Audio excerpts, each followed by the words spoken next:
नमस्ते बच्चों। आज हम ग्रेड 5 के हिंदी का हाफ ईयरली का मॉडल पेपर सॉल्व करेंगे।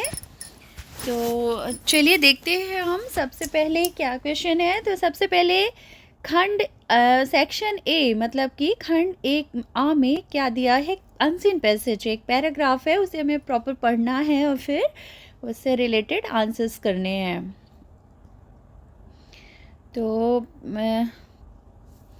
इस सबसे पहले निम्नलिखित गद्यांश को पढ़कर दिए गए प्रश्नों का सही विकल्प चुनना है। तो पैसेज क्या है, एक तपती दोपहर सुमन और उसके दोस्तों ने पास के जंगल घूमने का फैसला किया। उन्होंने अपने साथ खाने के लिए कुछ नाश्ता रखा। अपनी लंबी पैदल यात्रा के लिए जूते पहने और अपने साहसिक कार्य पर निकल पड़े। जैसे ही उन्होंने जंगल में प्रवेश किया, ऊंचे पेड़ों और पक्षियों की मधुर चहचहाहट ने उनका स्वागत किया। उन्होंने एक सकरी पगडंडी पर जाने का निर्णय लिया जो उन्होंने जंगल में और अंदर ले गई। सुमन ने रास्ते में खिले हुए रंग बिरंगे जंगली फूलों को देखा। अचानक उन्हें सरसराहट की आवाज़ सुनाई दी। उन्होंने पीछे मुड़कर देखा तो झाड़ियों के बीच से एक हिरण शालीनता से उछल रहा था। उत्साह से उन सब ने अपनी खोज जारी रखी और एक ठंडे पानी के झरने के पास आ गए। उन्होंने अपने पैरों को ठंडे पानी में डुबोया और एक दूसरे पर चंचलता से छींटे मारे। कुछ देर आराम करने के बाद वे अपने वन भ्रमण की साहसिक यादों को संजोते हुए अपने ऊपर गर्व महसूस करते हुए घर वापस आ गए। तो ये था पैराग्राफ बच्चों। अब इससे संबंधित अब हम प्रश्न उत्तर जो इसमें ऑप्शनल वैकल्पिक प्रश्न है उसके उत्तर देंगे। ये एक जंगल के विजिट करने का पैराग्राफ है जिसमें सुमन नाम की एक लड़की अपने दोस्तों के साथ जंगल में घूमने के लिए जाती है, जो कि बहुत ही एडवेंचर भरा जंगल होता है। और पैदल यात्रा ने इन लोग अब पैदल चलते हैं और उसके लिए वो जूते पहनते हैं और निकल पड़ते हैं अपने एडवेंचर पर। उन्होंने जंगल में जैसे ही एंटर किया, उन्होंने पेड़ों और पक्षियों की ना बहुत ही मधुर चहचहाहट, जो पक्षियों की चिरपिंग की आवाज़ है, ये सब सुनाई दी उन्हें। और उन्होंने एक सकरी पगडंडी यानी बहुत ही नैरो जो रास्ता था वे था, वहाँ पर जाने का डिसीज़न लिया, निर्णय लिया, जो उन्होंने जंगल में अंदर, और वो रास्ता उन्हें जंगल के और अंदर डीपली इनसाइड ले गया।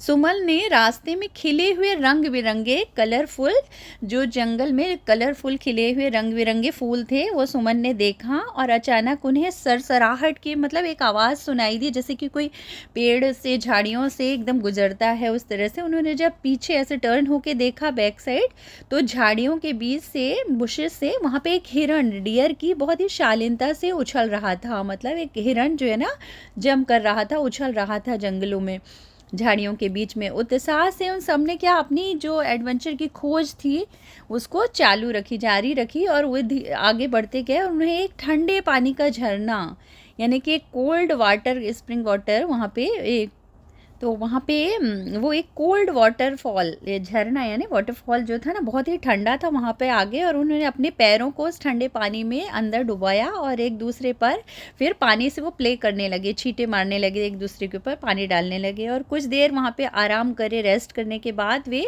फिर अपने वन भ्रमण यानी कि जो जंगल में घूमने का उनका जो साहसिक एडवेंचर था, उनकी जो मेमोरीज थी, यादें, उनको कलेक्ट करते हुए, सजाते हुए अपने अपने प्राउडली अपने अपने घर को वापस आ गए। तो अब चलिए देखते हैं इससे संबंधित जो प्रश्न है उसके उत्तर। तो सुमन और उसके दोस्तों ने कहाँ घूमने का फैसला किया? उत्तर है जंगल में।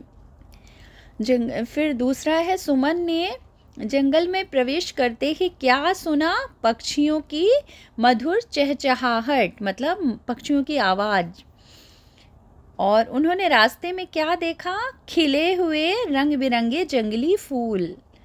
फिर नेक्स्ट है, उन्होंने अपनी खोज जारी रखी, तो उन्होंने क्या पाया? जब उन्होंने कंटिन्यू अपनी जो खोज थी उसको कंटिन्यू रखा तो उन्हें क्या मिला? उन सब ने अपनी खोज जारी रखी और उन्हें एक ठंडे पानी के झरने के पास आ गए और उन्होंने अपने पैरों को ठंडे पानी में डुबोया और एक दूसरे पर चंचलता से छींटे मारने लगे। फिर नेक्स्ट है सुमन और उसकी सहेलियों को उनके साहसिक कार्य के बारे में कैसा लगा, कैसा फील किया सुमन ने और उनके फ्रेंड्स ने। तो सुमन और उसकी सहेलियों को अपने वन भ्रमण की साहसिक यादों को सजोते हुए और अपने ऊपर गर्व महसूस हो रहा था। हमने लास्ट में पढ़ा था ना अभी कि सुमन और उसकी जो फ्रेंड्स थी अपनी साहसिक यादों को सजोते हुए वो गर्व से घर लौट आए। इस तरह से आप इससे ढूंढ के लिख सकते हैं। फिर नेक्स्ट जो है अब सेक्शन 2 में मतलब बी सेक्शन यानी सेकंड पार्ट में क्या है, ग्रामर से संबंधित कुछ प्रश्न उत्तर।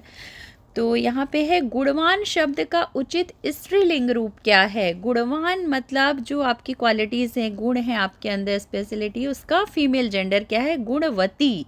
गुणवान का गुणवती। फिर हिरण का उचित स्त्रीलिंग फीमेल जेंडर हिरनी। शिष्य का उचित स्त्रीलिंग शिष्या। छात्रा का पुल्लिंग क्या होगा, छात्र, मतलब छात्रा फीमेल है, छात्र मेल जेंडर। नौकर का फीमेल जेंडर नौकरानी। धोबिन का धोबी। फिर नेक्स्ट है सास का उचित पुल्लिंग, सास मतलब मदर इन लॉ, उसका मेल क्या होगा, फादर इन लॉ को क्या बोलते हैं, ससुर। फिर आंखें का एक वचन सिंगुलर, आंखें जो है प्लूरल है, आंख जो है सिंगुलर है, तो एक वचन है आंख। फिर घटना का बहुवचन घटनाएं। वस्तुएं का एक वचन वस्तु। कथा का बहुवचन कथाएं। रास्ते का एक वचन रास्ता। कविताएं का एक वचन कविता। फिर इसके बाद है कलमे शब्द का उचित एक वचन। कलमे जो है बहुवचन है तो उसका होगा कलम। शरीर का पर्यायवाची क्या होगा, देह, काया। जो शरीर मीन्स होता है बॉडी, बॉडी का होता है अपना देह, काया, तन, है ना। फिर मित्र शब्द का पर्यायवाची, मित्र मतलब फ्रेंड, उसका सिनोनिम्स वर्ड क्या होगा यहाँ पे, सखा या सहचर। तो ये और फिर आग, आग मतलब फायर, इसका पर्यायवाची होगा अनल और पावक। रात का निशा रजनी। पाठशाला का पर्यायवाची विद्यालय या शिक्षालय मतलब स्कूल, पाठशाला मीन्स। पिता शब्द का पर्यायवाची जनक, तात। धरती का पर्यायवाची भू, भूमि। पानी शब्द का पर्यायवाची जल, नीर। फिर नेक्स्ट है सूरज। सूरज शब्द का पर्यायवाची क्या है, दिनकर, भास्कर। देखो सूरज का तो नॉर्मली हमें पता है कि सूर्य, रवि, बट ये थोड़ा बड़े बड़े डिफ़िकल्ट नेम भी कभी कभी आते हैं, तो याद रखिएगा दिनकर, भास्कर सूर्य को बोलते हैं। कपड़ा का पर्यायवाची, कपड़ा मतलब क्लोथ्स, इसका होगा वसन, चीर, वस्त्र भी होता है। फिर आदर शब्द का विलोम, आदर मतलब रिस्पेक्ट, अनादर, डिसरिस्पेक्ट। चतुर का विलोम शब्द मूर्ख। फिर जन्म का मृत्यु। मित्र शब्द का विलोम शत्रु। फिर नेक्स्ट है स्वतंत्र। स्वतंत्र शब्द का विलोम क्या होगा, परतंत्र। तो स्वतंत्र का हो गया परतंत्र। और उत्तर शब्द का विलोम शब्द होता है प्रश्न। यहाँ पे उत्तर मतलब आंसर, प्रश्न क्वेश्चन। अशुभ का अपोजिट होगा शुभ। सरल का विलोम शब्द कठिन। उदय का विलोम शब्द अस्त। स्वस्थ का अपोजिट होगा बीमार। यहाँ पे वैसे करेक्ट ऑप्शन अस्वस्थ होना चाहिए, स्वस्थ का अपोजिट अस्वस्थ, बट ऑप्शन अगर बीमार गिवन है तो दैट इज करेक्ट। फिर नेक्स्ट निम्नलिखित वाक्यों में से शुद्ध वाक्य चुनकर लिखना है। तो यहाँ पे क्या होगा, कल मैंने नई पुस्तक खरीदी। तो ये इसका करेक्ट ऑप्शन हो जाएगा। कल मैंने नई पुस्तक खरीदी, फिर इसमें करेक्ट ऑप्शन क्या होगा, आपकी बहनें कहाँ पढ़ती हैं। यहाँ पे बहनें प्लूरल है तो वर्ब भी प्लूरल ही आएगा हैं के साथ। फिर नेक्स्ट में भी हमें सही ऑप्शन चूज़ करना है, तो इसका हम बस से दिल्ली जाएंगे, दिस इज़ करेक्ट ऑप्शन। फिर नेक्स्ट है दरवाज़ा खुला है। दरवाज़ा जो है मेल जेंडर में काउंट होता है, इसलिए खुला ऑप्शन इज़ करेक्ट, खुली इज़ रॉन्ग, खुला है। फिर पुस्तक मेज पर रखी है। पुस्तक जो है टेबल पे है, यहाँ पे पुस्तक भी है जो फीमेल जेंडर है, और मेज मतलब टेबल, तो हमें यहाँ पे वर्ब आएगी रखी है, कैप्ट मतलब पुस्तक मेज पर रखी है। फिर अगला है संज्ञा शब्द चुनकर लिखना है, मतलब हमें नाउन, करेक्ट नाउन फुल यहाँ पे फिल करना है, ये ऑप्शंस गिवन है। गुलाब जामुन में मिठास होती है, मतलब ये भाववाचक संज्ञा है, स्वीटनेस यानी मिठास होती है। फिर पेड़ हमें फल और क्या देते हैं, फूल, फ्रूट्स और फ्लावर देते हैं। स्कूल में बच्चे खेल रहे हैं। जानवरों का राजा शेर है। आकाश में बादल छाए हैं। फिर हमें सर्वनाम शब्द चूज़ करना है, जैसे अभी हमने करेक्ट संज्ञा शब्द चूज़ किया, अब हमें यहाँ पे सर्वनाम फिल करना है। तो एप्रोप्रिएट सर्वनाम जो कि नाउन के प्लेस में आता है उसे हम सर्वनाम कहते हैं, प्रोनाउंस। उसकी किताब दे दो, यहाँ पे उसकी आएगा सर्वनाम। फिर सड़क पर कौन खड़ा है, यहाँ पे प्रश्नवाचक चिन्ह है इसलिए प्रश्नवाचक सर्वनाम आएगा। फिर वह बाजार गया था। वे सब मिलकर पढ़ रहे हैं, तो यहाँ पे प्लूरल वर्ब है इसलिए वे आएगा। यहाँ पे हम भी लिख सकते हैं वी, हम सब मिलकर पढ़ रहे हैं, दैट इज़ ऑल्सो करेक्ट। फिर सर्वनाम से हमें वाक्य पूरा करना, वे सो रहे हैं, और मैंने बोला ना वे की प्लेस में वी कैन राइट हम। मैं भारत में रहता हूँ। वह बच्चा मेरा भाई है। तुम्हारा घर कहाँ है, या फिर यहाँ पे आप लिख सकते हो उसका घर कहाँ है।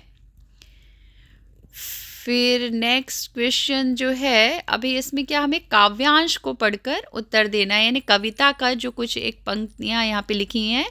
और उधर आंगन में देखो पंछी कैसे झपट रहे हैं, बिल्कुल दीदी और मुझ जैसे किसी बात पर झगड़ रहे हैं। तो इन पंक्तियों के आधार पर हमें उत्तर देना है, तो बताना है प्रस्तुत पंक्तियाँ कौन सी कविता से ली गई हैं। तो प्रस्तुत पंक्तियाँ जो है ना, घर प्यारा नाम की कविता है जिसे दिव्यक रमेश ने लिखा है, उससे ली गई हैं। फिर उन्हीं पंक्तियों को पढ़ करके हमें उत्तर देना है।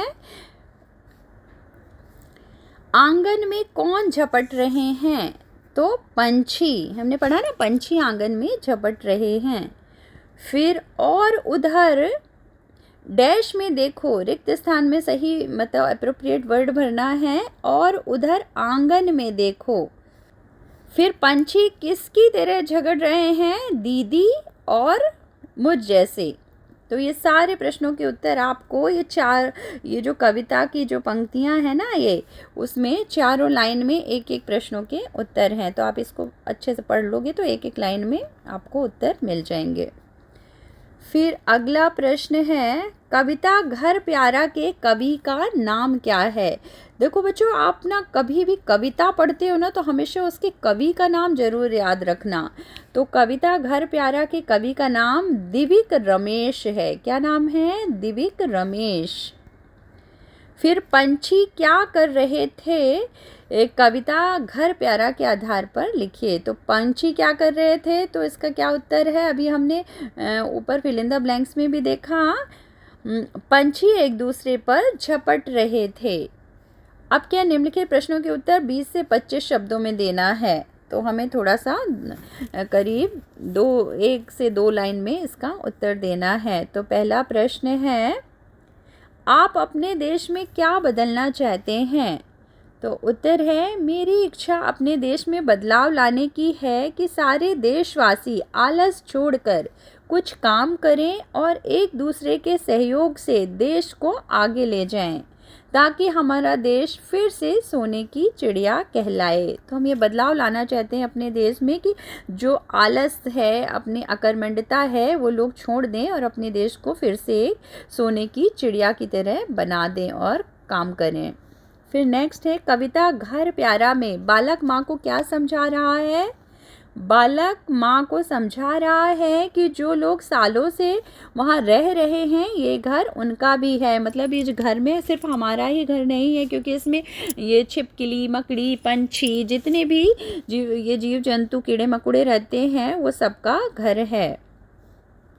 फिर नेक्स्ट है प्रश्न अगला, गोपाल कृष्ण गोखले कैसे इंसान थे? कैसा पुरस्कार पाठ से है ये।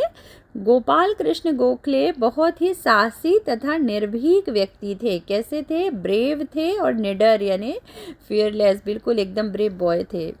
गोपाल कृष्ण गोखले बहुत ही साहसी, डेयरिंग और फियरलेस, निर्भीक व्यक्ति थे। वे छोटे तथा बड़े सबके साथ समानता का व्यवहार करते थे। मतलब चाहे कोई छोटा बड़ा, ऊंचा नीचा, गरीब अमीर, कोई भी हो, सब इक्वल सबको समझते थे, उनके साथ वैसा बिहेव करते थे। वे ज्ञान देने वाले गुरुओं के प्रति आदर और सम्मान का भाव रखते थे। मतलब कि जो जिससे हमें नॉलेज मिल सकता था, जो कुछ ज्ञान प्राप्त हो सकता था, उसके प्रति बहुत ही रिस्पेक्ट रखते थे, आदर और सम्मान। फिर अगला प्रश्न है, तुम रबड़ की क्या क्या चीज़ें प्रयोग में लाते हो? तो ये तो अपना डेली लाइफ में आप जो देखते हैं उसे लिख सकते हैं आंसर कि हम रबड़ से बनी हुई कौन कौन सी थिंग्स यूज़ करते हैं। हम रबड़ की चप्पल, गेंद, खिलौने, बरसाती मतलब रेनकोट, दस्ताने, ग्लव्स, पाइप, रबड़ आदि का प्रयोग में लाते हैं। फिर नेक्स्ट क्वेश्चन है, तुमने किन किन जगहों पर लोगों को कतार में देखा? कतार मतलब क्यू में देखा। हमें कतार में क्यों चलना चाहिए? हमें लाइन बनाकर या क्यू में क्यों चलना चाहिए? वाई, इसका क्या फ़ायदा है? तो उत्तर है, हमने विद्यालय में, अस्पताल में, बस स्टैंड, रेलवे स्टेशन और हवाई अड्डे पर लोगों को कतार में मतलब क्यू में, लाइन में चलते हुए देखा। इससे क्या फ़ायदा है कि धक्का मुक्की, चोट लगने के कारण काम को प्रभावी ढंग से करने के लिए हमें कतार में चलना चाहिए। मतलब अगर हम कतार में चलेंगे तो उससे हमें धक्का मुक्की नहीं लगेगा और चोट नहीं लगेगी, और सभी काम जो है ना अच्छा प्रॉपर तरीके से हो पाएगा। इसलिए हमें क्यू में चलना चाहिए। फिर नेक्स्ट अगला प्रश्न क्या है, रबड़ कैसे बनाया जाता है? रबड़ कैसे फॉर्म होता है? रबड़ जो एक नेचुरल थिंग है जो कि हमें प्लांट से मिलता है। तो रबड़ के पेड़ से पहले दूध इकट्ठा किया जाता है और दूध को पानी में उबालने के बाद मशीनों में उसे सुखाया जाएगा, ड्राई किया जाता है। फिर कारखानों में इसकी चादर यानी शीट के रूप में इसे कन्वर्ट कर दिया जाता है और फिर इन चादरों में से डिफरेंट थिंग्स बनते हैं, जैसे कि दस्ताने, जूते, बरसाती एक्सेट्रा। तो हम एक बार फिर से देखते हैं कि रबर जो है ना कैसे बनाया जाता है। रबर को पेड़ से दूध इकट्ठा किया जाता है। पहले दूध इकट्ठा करेंगे रबर प्लांट्स, फिर दूध को पानी में उबालेंगे, फिर उबालने के बाद मशीनों से उसे सुखाया जाता है, ड्राई किया जाएगा। फिर कारखानों में यानी फैक्ट्रीज में इसकी चादर यानी एक शीट बनाई जाएगी, उसके रूप में बदल दिया जाएगा और इन चादरों में से फिर कट करके हम इसे डिफरेंट शेप की थिंग्स बनाएंगे, जैसे दस्ताने मीन्स ग्लव्स, जूते, शूज़, बरसाती, रेनकोट, गेंद एक्सेट्रा, जो भी उसके थिंग्स बनते हैं। फिर नेक्स्ट अगला प्रश्न है, कविता घर प्यारा कहानी से हमें क्या संदेश मिलता है? मतलब क्या मैसेज मिलता है घर प्यारा जो हमने कविता पढ़ी? यह कविता हमें यह संदेश देती है कि चाहे रास्ते में कितनी ही बाधाएं आएं, हमें अपने लक्ष्य से नहीं हटना चाहिए। बाधाओं को अपना औजार बनाकर सारे लक्ष्यों को पूरा करना चाहिए। मतलब घर प्यारा में आपने देखा कि कितने सारे कीड़े मकोड़े ये सब भी हमें घर में रहते हैं, लेकिन हमें उसको वो बाधा नहीं समझना चाहिए, उनको उसमें हमें उससे ही कुछ पॉजिटिविटी ढूंढ लेना चाहिए और फिर अपने लक्ष्य को पूरा करना चाहिए, जो भी हमारा काम है, अपना टारगेट है। मुश्किलें हमारी दासी हैं, इसका क्या अर्थ है? मतलब जो प्रॉब्लम्स आती है वो हमारी स्लेवरी है, मतलब हमारी नौकर हैं, दासी हैं, इसका क्या अर्थ है? तो मुश्किलें हैं हमारी दासी, मुश्किलें हमारी दासी हैं, मुश्किलें हमारी दासी है से तात्पर्य यह है कि जिस प्रकार दासी का मतलब होता है नौकरानी, दासी मतलब नौकरानी, जो आपका सर्वेंट है, और फीमेल सर्वेंट को नौकरानी या दासी कहा जाता है, और वह हमारी हर आज्ञा का पालन करती है। ठीक उसी प्रकार हर प्रकार की मुश्किलों को भी हम अपने नियंत्रण में, मतलब अपने काबू या कंट्रोल में कर सकते हैं, अपने मन के अनुसार काम करवा सकते हैं। देखो, मुश्किलें जो भी आती है हमारे मन से, हम उसे अपने मन के द्वारा हम उसे कंट्रोल कर सकते हैं, वो हमारी गुलाम या दासी हो जाएगी। तो मुश्किलें हमारी दासी हैं, इसका मतलब यह है कि जिस प्रकार दासी जो नौकरानी होती है वो हमारे हर ऑर्डर को पूरा करती है, हमारी आज्ञा मानती है, उसी प्रकार मुश्किलें को भी हम अपने नियंत्रण में अपने मन के अनुसार काम करवा सकते हैं। हम बच्चे हैं तो क्या कविता से हमें क्या सीख मिलती है? हमने जो कविता पढ़ी, हम बच्चे हैं, उससे क्या हमें लेसन मिलता है? यह कविता हमें सीख देती है कि भारत के बच्चे बड़े बड़े काम करने में सक्षम हैं। वे देश में फैले आर्थिक और सामाजिक असमानता को अपनी समझदारी और सूझबूझ से दूर कर सकते हैं। फिर पाठ कैसा पुरस्कार में गोपाल कृष्ण गोखले ने किसके खिलाफ आवाज़ उठाई थी और क्यों? तो जो कैसा पुरस्कार में जो गोपाल कृष्ण गोखले थे, उन्होंने किसके अगेंस्ट में अपना आवाज़ उठाई थी, क्वेश्चन किया था, और क्यों किया था? तो गोपाल कृष्ण गोखले ने ब्रिटिश सरकार, जो क्योंकि उस समय हमारा ब्रिटिश के उसमें गुलाम था, हमारा देश उसके अंडर में था, इसलिए उनके खिलाफ आवाज़ उठाई थी, क्योंकि भारतीयों की जो गरीबी जो थी उन्हें हमेशा परेशान करती। उन्होंने सरकारी अफसरों को यह बताया कि भारतीयों के स्वास्थ्य और शिक्षा के लिए दी जाने वाली जो धनराशि है, अंग्रेज अधिकारी अपनी सुख सुविधाओं पर खर्च करते हैं। मतलब उन्होंने बताया कि जो ब्रिटिश अधिकारी हैं वो जो भारतीयों के स्वास्थ्य के लिए, हेल्थ के लिए और एजुकेशन के लिए मनी यानी पैसा इशू होता है, वो अंग्रेज के अधिकारी अफसर्स जो होते हैं वो अपने यूज़ में ले लेते हैं अपनी सुविधाओं के लिए। तो ये थे प्रश्नोत्तर पार्ट। अब नेक्स्ट सेक्शन जो है ये राइटिंग का है, क्रिएटिविटी का है। तो सेक्शन डी में क्या है? अपने बड़े भाई को स्कूल में आयोजित प्रतियोगिता में प्रथम आने की सूचना देते हुए पत्र लिखिए। तो बड़े भाई को लेटर लिखना है कि आपने स्कूल में खेल प्रतियोगिता में फर्स्ट पोजीशन आपको मिली है। तो इसके लिए देखिए बच्चों, पहले फॉर्मेट सबका सेम ही रहता है। कोई भी इनफॉर्मल लेटर है, अनौपचारिक पत्र, उसमें उसका फॉर्मेट याद रखिएगा। जैसे पहले आपने लिख दिया, जैसे कोई भी मकान नंबर, केशव गली 10 लाजपत नगर नई दिल्ली, इसकी प्लेस में आप कुछ भी लिख सकते हैं। और फिर जिसको एड्रेस करना है, प्रिय बड़े भाई नमस्ते, आपको जानकर बहुत खुशी होगी कि मैंने खेल प्रतियोगिता में प्रथम स्थान प्राप्त किया है। यह सफलता मेरे लिए बहुत महत्वपूर्ण है। और इसको आप थोड़ा इस तरह से लिख सकते हैं, आपको जानकर बहुत खुशी होगी कि मैंने खेल प्रतियोगिता में प्रथम स्थान प्राप्त किया है, सफलता मेरे लिए बहुत महत्वपूर्ण है। मैं इसे आपके साथ साझा करना चाहता हूँ। यहाँ तक लिखिए। फिर इसके बाद लिखिए, आपने हमेशा मेरा हौसला बढ़ाया है और मुझे सिखाया है कि मेहनत और लगन से सब कुछ संभव हो सकता है। और यहाँ इतना लिखने के बाद आप इसको लिखिए, ये सब यहाँ पे लिखिए, आपकी सलाह और मार्गदर्शन मेरे लिए अनमोल है। बस आशा है कि आप मेरी सफलता पर गर्व महसूस करेंगे। आपका छोटा भाई ABCD का खा गा घा, या नाम कुछ भी इस तरह से लिख सकते हैं। आप इसे ना थोड़ा छोटा बना सकते हैं, जैसे मैंने अंडरलाइन किया, या फिर चाहे तो आप इसे पूरा भी लिख सकते हैं।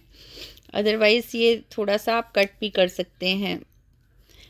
और आप कभी भी ना इनफॉर्मल लेटर आप बस फॉर्मेट याद रखिए, जो कि यहाँ पे हमें एड्रेस लिखना होता है। आप एड्रेस कोई भी लिख सकते हैं, और किसको आप एड्रेस कर रहे हैं आपको वो के बारे में लिखना है और बस अपने ओन वर्ड्स में लिखना है हमेशा। फिर परीक्षा में प्रथम आने पर पिताजी को पत्र लिखिए। तो यहाँ पे जो आपने ऊपर एड्रेस लिखा सेम इनफॉर्मल लेटर में यहाँ पे भी लिखिए, मकान नंबर 102 केशव गली 10 लाजपत नगर नई दिल्ली, यहाँ तक लिखिए। फिर आपने पिताजी को पत्र, अभी आपने बड़े भाई को लिखा था, पिताजी को लिखना है रिस्पेक्टेड फादर, यानी आदरणीय पिताजी, सादर चरण स्पर्श। फिर इसके बाद सब्जेक्ट लिखना है, मैटर क्या है, आशा करता हूँ कि आप सभी कुशल होंगे, मैं भी ठीक हूँ। मतलब मेल या फीमेल है तो उस हिसाब से आप अपना जेंडर लिख दीजिएगा। फिर आज मैं आपको एक अच्छी खबर सुनाना चाहता हूँ। तो बच्चों, जिसको थोड़ा ये भाषा शैली अगर कठिन लगे तो आप इस तरह से भी लिख सकते हैं, आशा करता हूँ कि आप सभी सकुशल होंगे, मैं भी ठीक हूँ। आज मैं आपको एक अच्छी खबर सुनाना चाहता हूँ। इसके बाद आप लिखिए, मैंने इस वर्ष भी वार्षिक परीक्षा में प्रथम स्थान प्राप्त किया है। यह सब आपके और माता जी के आशीर्वाद से संभव हुआ है। तो आप इस तरह से भी लिख सकते हैं। फिर इसके बाद लिखिए, आपका आज्ञाकारी पुत्र और काका गागा, दैट्स इनफ। अगर आपको पूरा ये लिखना है तो आप इसे भी लिख सकते हैं, अदरवाइज़ आप इसे शॉर्ट करके लिखिए। मैं इसका एक सेपरेट वीडियो बना कर डाल दूँगी लिख करके अच्छे से, जिससे आपको क्लियर समझ में आएगा। फिर नेक्स्ट जो है, अपने मनपसंद पदार्थों की बिक्री पर, जैसे कि चिप्स, आइसक्रीम, चॉकलेट, जूस के लिए विज्ञापन लिखना है। तो मैंने आइसक्रीम का और चॉकलेट का, टूथपेस्ट का, ये सब वीडियो मैं पहले बना चुकी हूँ। आप सर्च कर सकते हैं हिंदी प्लेलिस्ट में जाके मेरे चैनल पे। और बहुत ही सिंपल वे होता है एडवर्टाइज़ बनाने के लिए। सबसे पहले तो हमें उसका पिक्चर सेंटर में बनाना चाहिए और वो लिखना चाहिए, और हमें उसकी जो क्वालिटीज़ हैं, उस जो भी प्रोडक्ट है उसके बारे में बताना है और ऑफ़र बताना है कि क्या ऑफ़र है। तो ये विज्ञापन लिखने का एक तरीका होता है। फिर नेक्स्ट जो है, नेक्स्ट क्वेश्चन क्या है, संकेत बिंदु, मतलब ये जो कुछ पॉइंट्स दिए हैं उसमें जन्मदिन पर उपहार विषय पर हमें एक अनुच्छेद लिखना है, मतलब एक पैराग्राफ लिखना है। तो इसका भी मैं 1-2 वीडियो बना चुकी हूँ, आप देख सकते हैं। जन्मदिन पर विशेष उपहार पर एक पैराग्राफ लिखा हुआ है। अब इसमें देखते हैं कुछ और दूसरे टाइप का भी, जैसे उसमें तो मैंने एक मित्र के द्वारा दिया गया जन्मदिन के ऊपर लिखा था। इसमें आप देखिए, मेरे जन्मदिन पर मुझे एक ख़ास उपहार मिला। यह उपहार मेरे लिए बहुत ही मायने रखता है। मेरे दोस्तों और परिवार ने मिलकर मुझे एक सुंदर रंगीन किताब दी। इस किताब का नाम मज़ेदार कहानियाँ हैं। यह किताब बहुत आकर्षक और रोचक है। इसके अंदर कई छोटी छोटी कहानियाँ हैं जो मुझे बहुत पसंद आई। हर कहानी में कुछ नया सीखने को मिलता है। जब मैंने यह किताब खोली तो मुझे बहुत खुशी हुई। इसके चित्र बहुत सुंदर हैं और शब्द भी सरल है, जो मुझे आसानी से समझ में आते हैं। यह उपहार मेरे लिए एकदम सही है, क्योंकि मैं किताबें पढ़ना बहुत पसंद करता हूँ। मेरे जन्मदिन पर मिला यह उपहार मेरे दिल को छू गया। यह मेरे लिए एक अमूल्य खजाना है, जिसे मैं हमेशा संजो कर रखूँगा। तो ये तो बहुत ही अच्छा पैराग्राफ है, लेकिन जिन बच्चों को अच्छे से हिंदी नहीं आती है उनके लिए मैं इसे शॉर्ट कर देती हूँ। आप इस तरह से लिख सकते हैं, मेरे जन्मदिन पर मुझे एक ख़ास उपहार मिला। ये उपहार मेरे लिए बहुत ही अनमोल है या मायने रखता है, आप लिख सकते हैं।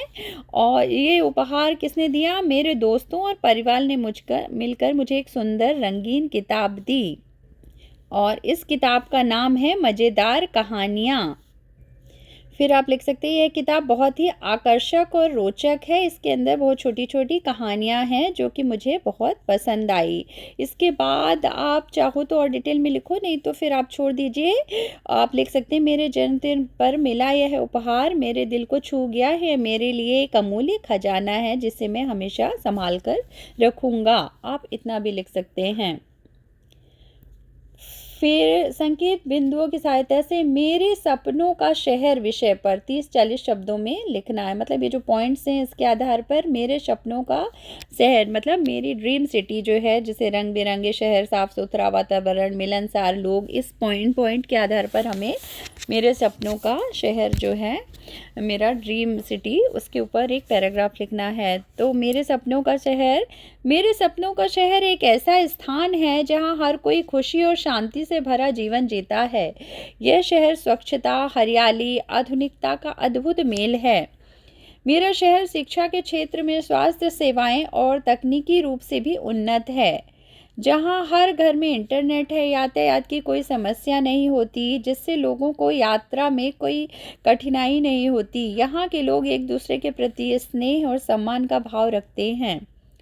विविधता में एकता का अनूठा उदाहरण प्रस्तुत किया गया है। हर व्यक्ति पर्यावरण के प्रति जागरूक है। मेरे सपनों का शहर एक ऐसा आदर्श स्थल है जहां मानवता, प्रकृति और प्रगति एक साथ मिलकर एक सुंदर समाज का निर्माण करते हैं। तो मेरे सपनों का शहर कैसा है, आप इसे भी थोड़ा सिंपल भाषा शैली में लिख सकते हैं। जैसे मेरे सपनों का शहर एक ऐसा स्थान है जहाँ पर हर कोई खुशी और शांति से भरा जीवन जीता है। यह स्वच्छता और हरियाली, आधुनिकता मतलब मॉडर्न, और जो स्वच्छता यानी क्लीनिंग और ग्रीनरी है, बहुत पूरा मॉडर्न फैसिलिटी है, इन सब का मिला जुला संगम। मेरा शहर शिक्षा के क्षेत्र में और स्वास्थ्य सेवाएं और तकनीकी मतलब टेक्नोलॉजी के रूप में भी उन्नत है, ना डेवलप है, जहां हर घर में इंटरनेट है। फिर यातायात की कोई समस्या नहीं होती है, जिससे लोगों को यात्रा में कोई कठिनाई नहीं होती। यहाँ के लोग एक दूसरे के प्रति स्नेह मतलब प्यार और सम्मान से रहते हैं। विविधता में एकता का उदाहरण, ये आप चाहें तो लिखें, नहीं तो छोड़ सकते हैं। आप ये वाली लाइन छोड़ दीजिए और इसके बाद लिखिए मेरे सपनों का शहर एक आदर्श स्थल है, ये लिख लीजिए, और जहां मानवता और प्रगति का एक साथ मिलकर सुंदर समाज का निर्माण करते हैं। या फिर आप पूरा लिख सकते हैं तो लिखिए, क्योंकि ग्रेड 5 में तो थोड़ा सा आपको पैराग्राफ बड़ा ही लिखना पड़ेगा। इसके बाद है पिक्चर कॉम्प्रिहेंशन। ये जो पिक्चर आप देख रहे हैं इसको डिस्क्राइब करना है। देखिए पिक्चर कॉम्प्रिहेंशन में हमेशा जो पिक्चर में गिवन है उसको ही हमें डिस्क्राइब करना होता है, लेकिन समटाइम्स क्या है उसमें क्या उससे उसका सेंस निकल के आ रहा है, उसे भी बता सकते हैं। तो चलिए पहले इसमें जो दिया है उसे पढ़ते हैं। यह दृश्य एक महानगर के चौराहे का है। महानगर यानी मेट्रो सिटी, उसके चौराहे का है, वहाँ पे राउंड अबाउट या 4 वे का है। लाल बत्ती होने के कारण गाड़ियाँ रुकी हैं, मतलब रेड सिग्नल है इसलिए गाड़ियाँ वहाँ पे स्टॉप हैं। फुटपाथ पर एक बच्चा एक वृद्ध महिला को सड़क पार करवा रहा है। मतलब यहाँ पे पेडेस्ट्रियन पे एक लड़की जो है वो एक बूढ़ी औरत, वृद्ध महिला मतलब एक बूढ़ी औरत को सड़क पार करवा रही है। एक व्यक्ति अपनी कार को आधे फुटपाथ पर ले आया है, यह नियम के विरुद्ध है। मतलब हाफ पेडेस्ट्रियन लाइन तक कार लेके आ गया है, जो कि रूल के खिलाफ है, और यातायात के लिए बताए गए नियमों का पालन ना करने से ही दुर्घटनाएं होती हैं। कुछ लोग हरी बत्ती होने का इंतज़ार नहीं करते हैं और गाड़ी दौड़ाकर ले जाते हैं। ऐसा करते समय गाड़ियां आपस में टकरा जाती हैं और दुर्घटनाएं हो जाती हैं। अतः वाहन चलाते समय यातायात के नियमों का पालन करना चाहिए। ये मैं आपके लिए इसका एक सिंपल सा वीडियो बना सकती हूँ, मैं बना के बाद में अपलोड करूँगी। पहले मैं आपको ओरली ऐसे बता देती हूँ कि आप इसको और भी सिंपल वे में इस तरह से लिख सकते हैं कि यह दृश्य एक महानगर के चौराहे का है, ठीक है। लाल बत्ती होने के कारण गाड़ियाँ रुकी हुई हैं और फुटपाथ पर एक बच्चा, यहाँ पे आप वृद्ध महिला की तरह लिखिए, एक औरत को सड़क पार करवा रहा है, एक बूढ़ी औरत को। और यहाँ पे आप लिखिए कि एक लाल रंग की गाड़ी दिखाई दे रही आती हुई, रोड के जो है ना दोनों तरफ पेड़ और हरियाली दिख रही है, चारों तरफ जो है ना बिल्डिंग नज़र आ रही है। यहाँ पे जेब्रा क्रॉसिंग से लड़की जो है इसको रोड क्रॉस करवा रही है। सिग्नल जो है यहाँ पे रेड है, तो रेड सिग्नल है। तो इस तरह से आप पिक्चर को डिस्क्राइब कर सकते हैं और भी सिंपल वे में आप पिक्चर कॉम्प्रिहेंशन या चित्र वर्णन कर सकते हैं कि आपको पिक्चर में जो भी सीन दिखाई दे रहा है। तो ये हो गई आपकी ग्रेड 5 की हिंदी की रिवीजन वर्कशीट। इसके जो राइटिंग वाला पार्ट है उसका मैं सेपरेट वीडियो बना के आपको भेज दूँगी, अपलोड कर दूँगी। तब तक आप इसे पढ़िए, समझिए और अच्छे से अच्छे नंबर लेके आइए। Take care, bye bye.